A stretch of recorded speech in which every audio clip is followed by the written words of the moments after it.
ela daqui a pouco, né? Deixa eu ver se eu sei mudar aqui.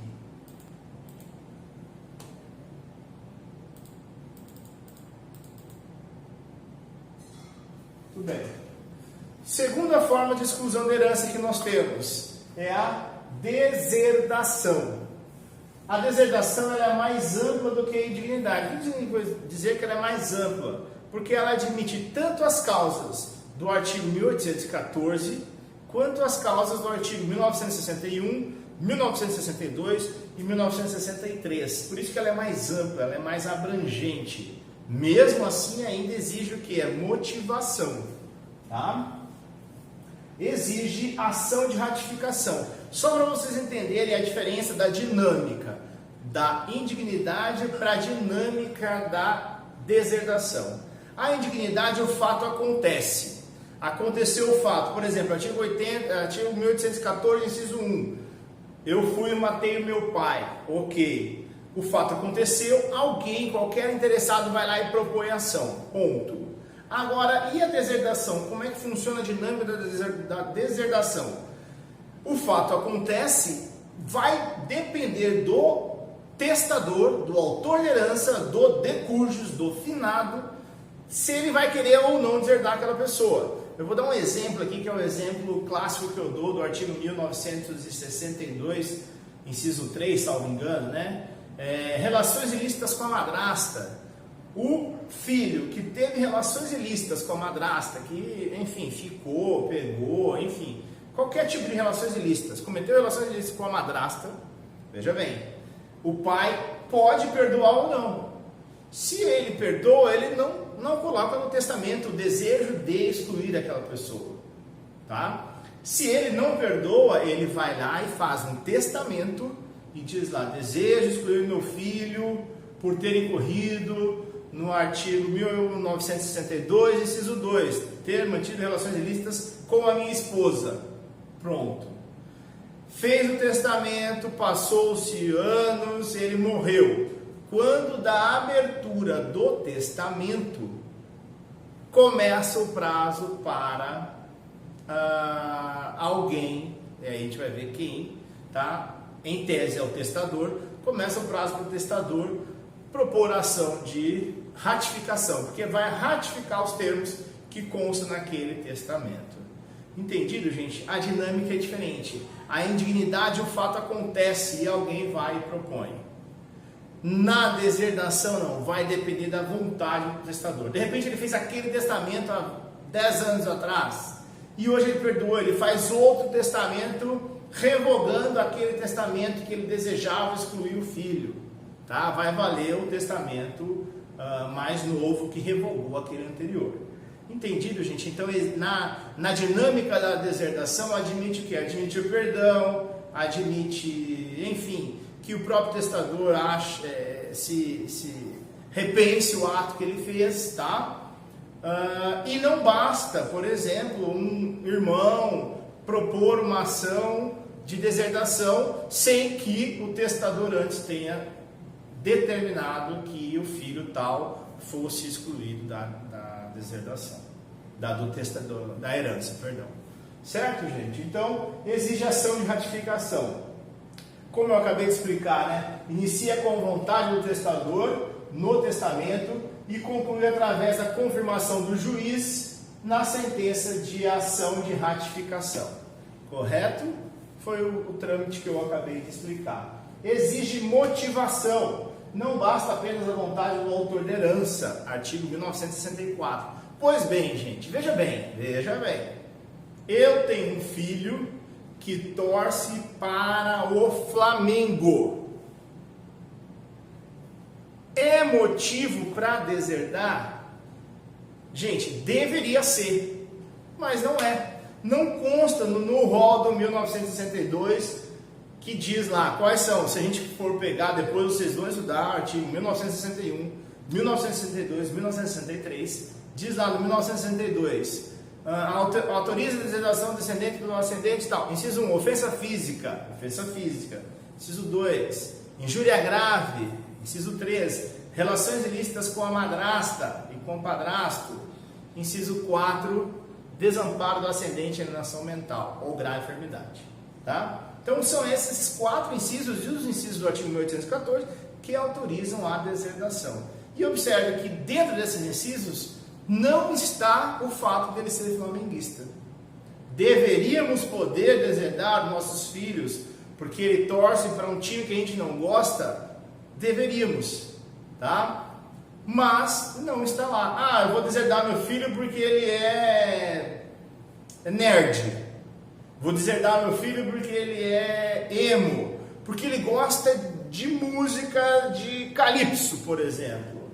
Posso deserdar meu filho? Deveria poder, com todo respeito, né, ao calypso. Deveríamos poder, mas não podemos. Certo, gente? O rol é taxativo, tem que estar inserido ou no artigo 1814, ou no artigo 1962, ou no 1963. Que na verdade são os mesmos artigos, eles só invertem a ordem. Um são os pais deserdando os filhos, 1962, e o 1963 são os filhos deserdando os pais. Mas as razões são as mesmas. Correto, gente? Entendido, então? Então exige motivação, e essa motivação está no Código Civil, é um rol taxativo, não é exemplificativo, ou seja, não admite outros a não ser aqueles que estão lá. Correto, gente? A leitura do 1964 diz: somente com expressa declaração de causa pode a deserdação ser ordenada em testamento. Ok?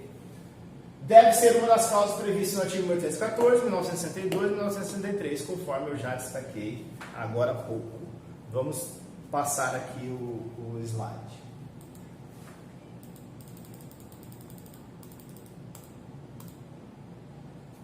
Pois bem, a ação de ratificação vai verificar se o motivo da deserdação ocorreu ou não, tá?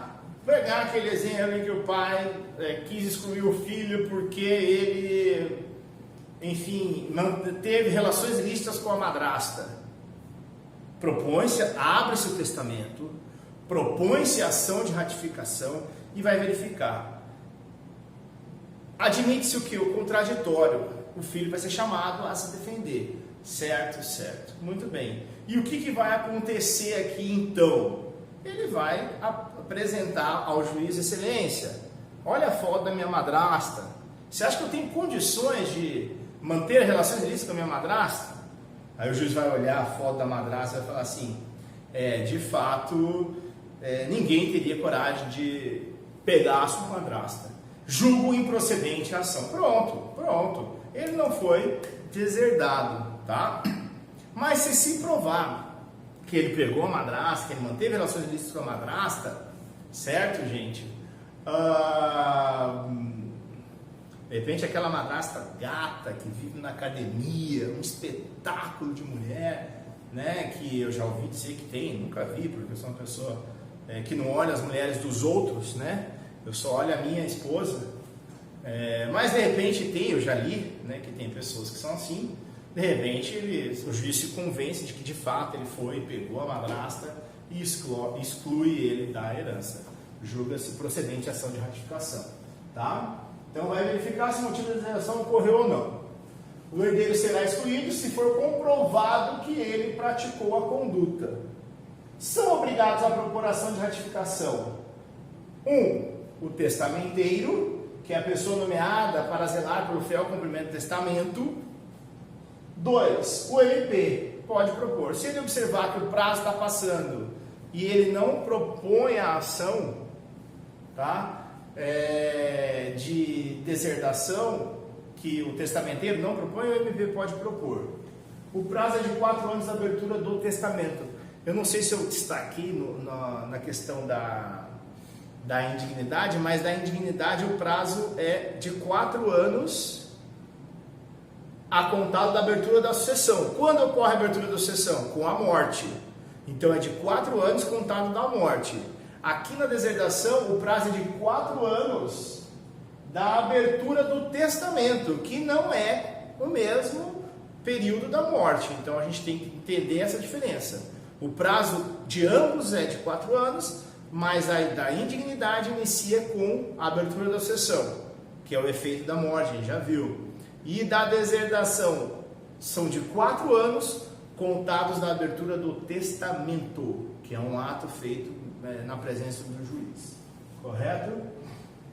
Deve ser nomeado curador especial para o suposto herdeiro deserdado até o julgamento da ação. Nomeia-se curador especial. Se a ação for julgada procedente, exclui o herdeiro. Se for julgada improcedente, ele volta e recebe a parte dele. Certo? Somente herdeiros necessários podem ser deserdados. Daqui a pouco eu vou comentar essa questão do herdeiro necessário, tá?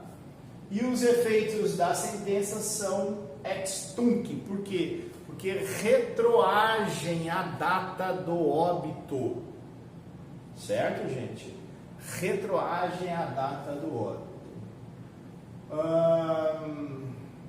Como eu já disse lá, né? Aí nós temos as causas do artigo 1814, são as causas genéricas, as causas do 1962, que são as causas específicas para excluir descendentes, e as causas do 1963, que são as causas específicas para excluir ascendente.